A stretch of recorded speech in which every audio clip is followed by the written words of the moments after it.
আসসালামু আলাইকুম। আশা করি আল্লাহর রহমতে সবাই ভালো আছেন। আজকে আপনাদের সাথে শেয়ার করব মাছের ডিম বোনা।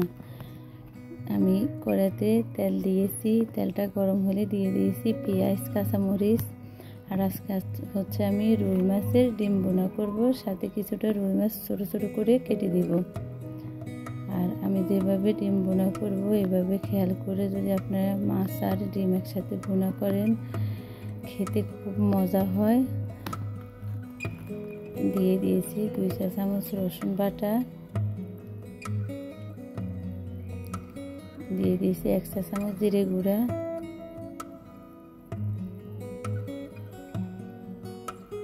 দুই চা চামচ হলুদ গুঁড়া, দিয়ে দিয়েছি পানির বলক আসলে আমরা হচ্ছে মরিচ গুঁড়া দেব।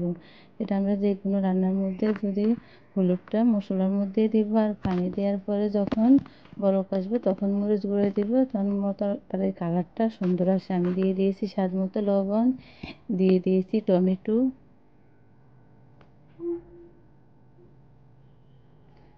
মশলার সাথে টমেটো দিয়ে টমেটো ভালো করে কষিয়ে নিব। কষানো হওয়ার পরে আমি দিয়ে দিয়েছি এখানে 1 কাপ পানি।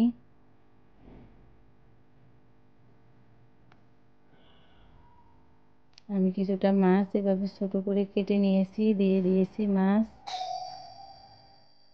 আমরা যখন ডিম আর মাছ একসাথে ভুনা করব তখন অবশ্যই আগে মাছ কষিয়ে নেব। ডিম আর মাছ যদি একসাথে মশলার মধ্যে দেই তাহলে মাছের মধ্যে ডিম লবণ প্রবেশ করবে না। এই জন্য হচ্ছে আগে মাছ কষিয়ে নিতে হবে। মাছ আমি কষিয়ে নিব। আমার মাছ কষানো হয়ে গেছে, এখন আমি ডিমগুলো দিয়ে দিব। ডিম দেওয়ার পরে আমি আরও একবার কষিয়ে নিব।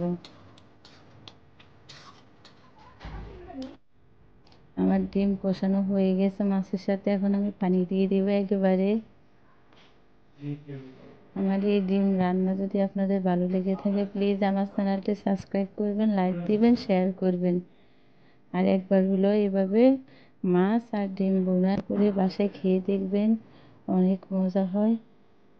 দিয়ে দিয়েছি ধনিয়া পাতা দেওয়ার পর আমি একটু রেখে দিব আর একবারও।